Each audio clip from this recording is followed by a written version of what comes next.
Hello everybody, welcome back to 3 C's of study abroad.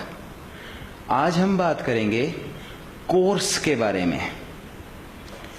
जो भी students हैं उन्होंने अब्रॉड के लिए स्टडी जब भी परस्यू करने का वो एक ड्रीम देखते हैं तो सबसे पहली बात ये आती है कि वो क्या कोर्स चूज करें। मोस्टली स्टूडेंट्स किन बेसिस पे कोर्स चूज करते हैं, पहले मैं ये आपको बताना चाहूँगा और फिर मैं बताऊँगा कि आपको कैसे चूज करना चाहिए।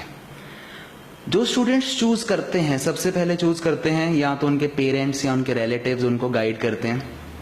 सेकंड वो चूज करते हैं वो कोर्स अब्रॉड में जाने के लिए कि जो उनके फ्रेंड ने कभी चूज किया था या कभी उनके किसी रिलेटिव ने चूज किया था, दैट कोर्स।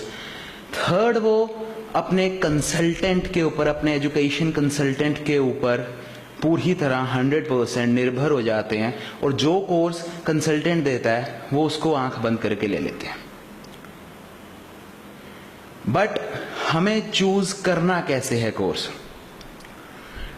हमें वो कोर्स चूज करना है जो हमारी प्रीवियस स्टडीज को मैच अप कर रहा हो। We have to choose that course which is relevant to our previous studies.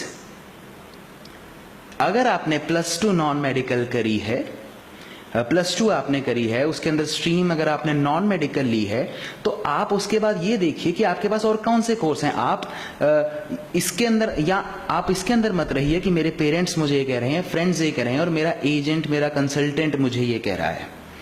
सबसे पहले वो कोर्स देखिए जिसमें आपको इंटरेस्ट है। एंड सेकेंड, मोस्ट इंपॉर्टेंटली, जो आपके पास सब्जेक्ट्स हैं, नॉन मेडिकल अगर आपने लिया है तो आपके पास फिजिक्स, केमिस्ट्री, मैथ्स होगा ही होगा। उसके अंदर जिस सब्जेक्ट में आपके सबसे ज्यादा मार्क्स आए हैं आप उससे रिलेटेड कोर्स चूज कीजिए। फॉर एग्जाम्पल, नॉन मेडिकल के अंदर कई ऑप्शंस आते हैं। After +2 non medical you can go for many courses like software, computer, IT, mechanical, electrical, electronics, a vast range of courses, office admin as well, sometimes semi-technical business line-up courses are also there. तो काफ़ी courses हैं। तो ये आपको पहले research करनी पड़ेगी, आपको देखना पड़ेगा कि कौन सा कोर्स आप इंटरेस्टेड हैं किस कोर्स में और कौन सा कोर्स आपके प्रोफाइल को मैचअप कर रहा है। जो सब्जेक्ट्स में आपके ज़्यादा मार्क्स आए हैं वो कोर्स आप चूज कीजिए। राइट, अगर आप आर्ट्स में हैं तो आर्ट्स से रिलेटेड आपको बड़े सारे कोर्सेज हैं। आपको बिजनेस का कोर्स मिल सकता है, आपको सोशल साइंसेज के कोर्सेज मिल सकते हैं, आपको साइकोलॉजी के कोर्सेज मिल सकते हैं, आपको हॉस्पिटैलिटी के कोर्सेज मिल सकते हैं, होटल मैनेजमेंट है, टूरिज्म है, lot of courses as well. आप कॉमर्स में हैं तो कॉमर्स के अंदर ज़्यादातर लोग सिर्फ बिजनेस की तरफ भागते हैं। तो मैं फिर आपको वही कहूँगा कि अगर आपने कॉमर्स ली है तो आपके पास इकोनॉमिक्स ज़रूर होगा, अकाउंटेंसी ज़रूर होगा, ये सब्जेक्ट ज़रूर होते हैं, बिजनेस स्टडीज़ ज़रूर होगा।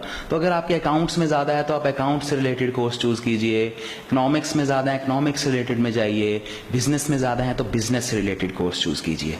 एक सेट पैटर्न एक बहुत टाइम से बना हुआ है कि अगर नॉन मेडिकल है तो उसको भी ऑफिस एडमिन में डाल देते हैं, कॉमर्स का है उसको भी ऑफिस एडमिनिस्ट्रेशन में डाल देते हैं, आर्ट्स का है तो उसको भी ऑफिस एडमिनिस्ट्रेशन में डालते हैं। बट नहीं, अब वो चीज़ नहीं है। अब हाई कमीशन ये देखते हैं कि आपने रिसर्च क्या करी है अपने कोर्स के ऊपर।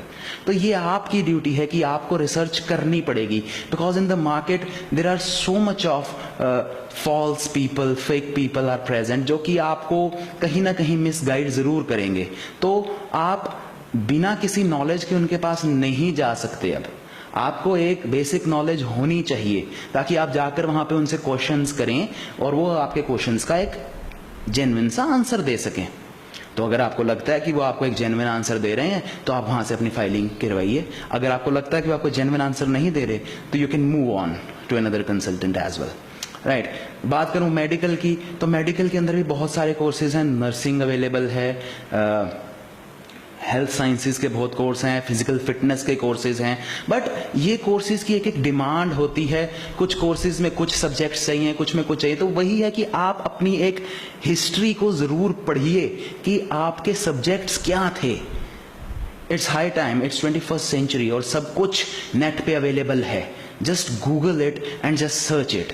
आपको सब मिलेगा कि ये कोर्स क्या आपकी फील्ड से रिलेटेड है, इस कोर्स में इस सब्जेक्ट की वैल्यू है, अगर वो सब्जेक्ट है आपके पास तो उस सब्जेक्ट में आपके नंबर कितने हैं, क्या आपने उसमें 60% स्कोर करे हैं, 55 to 60 to 65% स्कोर करे हैं, अगर करे हैं तो डेफिनेटली गो फॉर दैट। तो जिसमें आपके हाईएस्ट मार्क्स हैं आप वो वाला कोर्स जरूर चूज कीजिए। ऑन द अदर हैंड मैं एक और आपको सजेशन देना चाहूंगा कि +2 के अंदर आर्ट्स, नॉन मेड और कॉमर्स के स्टूडेंट्स, हम सबके पास एक ऑप्शन होती है एक ऑप्शनल सब्जेक्ट की। हम 5th सब्जेक्ट, चलिए ठीक है, फिजिकल एजुकेशन चूज कर लेते हैं, बट एक ऑप्शनल सब्जेक्ट की ऑप्शन भी रहती है, या आप 5th सब्जेक्ट भी फिजिकल एजुकेशन की जगह कुछ और चूज कर सकते हैं। तो मैं ये आपको राय दूंगा वो किसी आप रीजनल लैंग्वेज लाइक हिंदी या पंजाबी के अलावा की बजाय आप एक कंप्यूटर का कोर्स चूज कीजिए, आईटी का कोर्स चूज कीजिए जिसमें आपको लैंग्वेजेस सिखाई जाती हैं।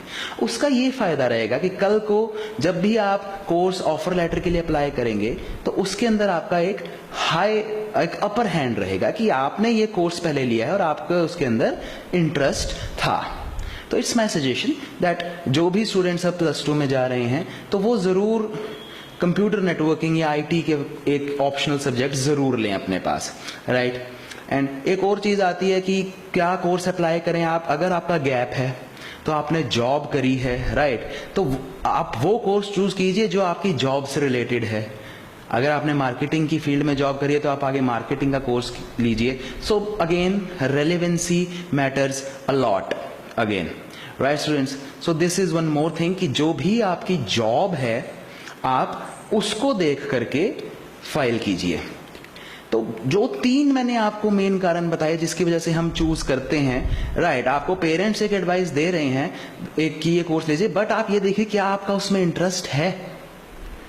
सेकंड, आपको एक कंसल्टेंट एक एडवाइस दे रहा है, आप ये देखिए कि आपका क्या कोर्स उसकी रेलेवेंसी में जा रहा है। अगर वो कोर्स आपका रेलेवेंसी में नहीं है तो हाई कमीशन आपका रिजेक्ट कर देगी visa.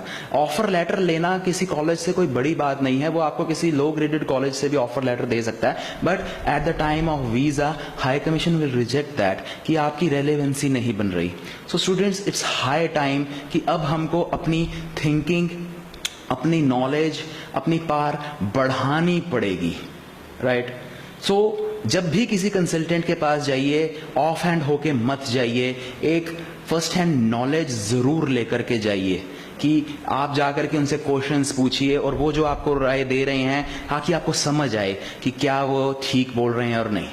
So at last again मैं यही कहूंगा कि जब भी कोर्स चूज कीजिए, रेलेवेंसी, जो सब्जेक्ट्स आपके थे उसमें हाईएस्ट मार्क्स वो वाला कोर्स, योर इंटरेस्ट जिसमें आपका इंटरेस्ट है, अगर आपने जॉब दिखाई है तो उससे रिलेटेड कोर्स, ये वाले कोर्सेज आप चूज कीजिए, राइट। तो जो भी स्टूडेंट्स अब +2 में हैं या जो भी कर रहे हैं तो उनको यही कहूंगा मैं कि अगर उनका किसी फील्ड में इंटरेस्ट है तो वो अपने मार्क्स उस सब्जेक्ट के रिलेटेड ज्यादा रखें या वही सब्जेक्ट चूज कीजिए जो कि आगे वो पढ़ना चाहते हैं, right students. So hopefully this session would be very useful for you and अगर आपको ये सेशन अच्छा लगा है, आपको इससे कुछ नॉलेज मिली है तो इस वीडियो को ज़्यादा से ज़्यादा शेयर कीजिए ताकि more and more people can watch and reach to this video and they can clear your doubts.